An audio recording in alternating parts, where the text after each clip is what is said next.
દેસાઈ દ્વારા 3 માર્ચના રોજ વુમન અચીવર્સ એવોર્ડ 2024નું ભવ્ય આયોજન કરાશે। સમગ્ર ભારત દેશમાં 8 માર્ચે મહિલા દિવસની ઉજવણી કરવામાં આવે છે। ત્યારે મહિલાઓ સક્ષમ બને તેવા ઉમદા હેતુથી પોતાના એનજીઓના માધ્યમથી ડોક્ટર જિજ્ઞા દેસાઈ દ્વારા એક નવી દિશા ગુરુકુળ ફાઉન્ડેશન દ્વારા 3 માર્ચના રોજ મુંબઈના અંધેરી ખાતે ભવ્ય વુમન અચીવર્સ એવોર્ડનું આયોજન કરવામાં આવ્યું છે, જેમાં બોલિવૂડ અભિનેત્રી, અભિનેતાઓ, રાજકીય આગેવાનો, સામાજિક કાર્યકરો સહિત જનજાગૃતિ તથા સમાજના હિતના માટે હર હંમેશ અવાજ ઉપાડતી આજની નારી શક્તિ સહિત મહાનુભાવોને વુમન્સ અચીવર્સ એવોર્ડ 2024થી સન્માનિત કરાશે। આપનો પરિચય આપજો અને જિજ્ઞાબેન જે એવોર્ડ સમારોહ કરવા માંગે છે એના વિશે આપનું શું મંતવ્ય છે? મારું નામ વિભૂતિ મહેતા છે। હું મેક્સ લાઈફ ઇન્સ્યોરન્સ એડવાઇઝર છું અને એક સોશિયલ એક્ટિવિસ્ટ છું।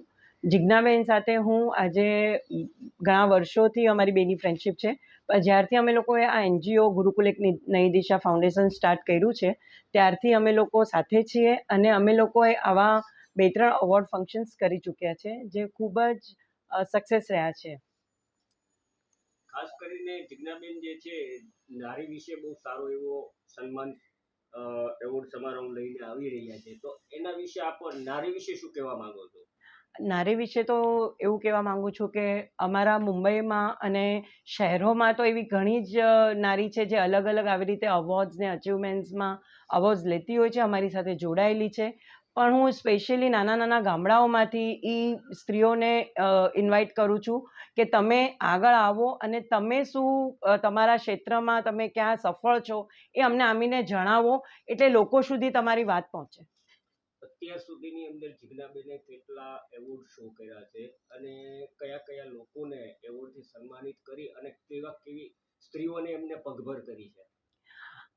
જિજ્ઞાબેન અમારા આ બીજો એવોર્ડ છે અને અમે લોકો જિજ્ઞાબેન જે છે એ એમના ક્ષેત્રમાં જે જ્યોતિષ સંમેલન કર્યું હતું, જ્યાં આખા ભારતભરના મોટા જ્યોતિષાઓ આવ્યા હતા અને એમણે ભાગ લીધો હતો, ત્યારે બી અમે લોકોએ ઘણી જ સ્ત્રીઓ છે કે જ્યોતિષ છે કે બીજી બી ક્ષેત્રની છે એમને સન્માનિત કર્યા હતા।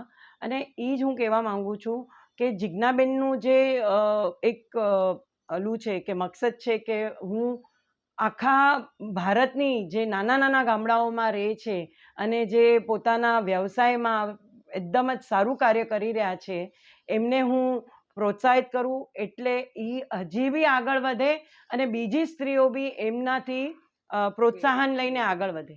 જિજ્ઞાબેન નું કયું એવું ફાઉન્ડેશન છે કે જે એમની સાથે પણ તમે જોડાયા છો અને એ ફાઉન્ડેશન અત્યાર સુધીમાં કેટલી કાર્ય કરી ચૂક્યું છે? જેમ મેં તમને પહેલાં કીધું એમ અમારું ગુરુકુલ એક નઈ દિશા ફાઉન્ડેશન છે જે રજિસ્ટર્ડ એનજીઓ છે। મેઇન મકસદ અમારું એ જ છે કે ઘરડાઓને, નાના છોકરાઓને ને અમે લોકો એ કાર્યો તો અમારા ચાલુ જ છે સતત। અમારું હર 2 મહિને અમે લોકો ઓર્ફનેજમાં જવું, ઘરડા ઘરમાં જવું, એ બધું તો અમારું સેવાનું કામ ચાલુ જ છે।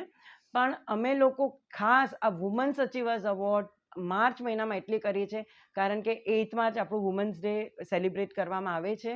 એ જ અમારો એક છે કે બધી જ સ્ત્રીઓ પોતાની જાતને પ્રૂવ કરે કે અમે શું કરી શકીએ છીએ। તો અમારો બસ એ જ મારી ઈચ્છા છે કે આવી રીતના બસ હવે અમે હમણાં કમિંગ અપ અમે વુમન્સ અચીવર 3 માર્ચ 2024માં લાવી રહ્યા છે, તો બધા દૂરથી લોકો લેડીઝ લોકો પાર્ટિસિપેટ કરી રહ્યા છે। આમાં ઘણા ગેસ્ટ છે અમારા ઇવેન્ટમાં, તો આવી રીતના બધા દૂરથી લોકો અમારા જોડે જોડાયેલા છે। તો હું તો આ મીડિયાના થ્રુ એ જ કહેવા માંગીશ કે જે બી બધા જોઈ રહ્યા છે તમે બધા આવો, વોલેન્ટરી અમારા એનજીઓ જોડે જોડાઈ શકો છો, તમારે વોલેન્ટરી સર્વિસ આપી તો બી જોડાઈ શકો છો। અને આ ઇવેન્ટમાં અગર કોઈ સ્પોન્સર તરીકે કોઈને જોડાવવું હોય, કોઈ ચેરિટી કરવી, ડોનેશન, તો બી તમે બધા આવી શકો છો।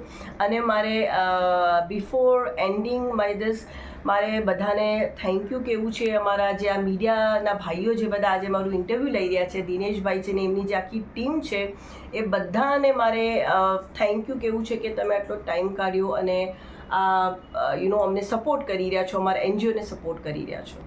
Thank you.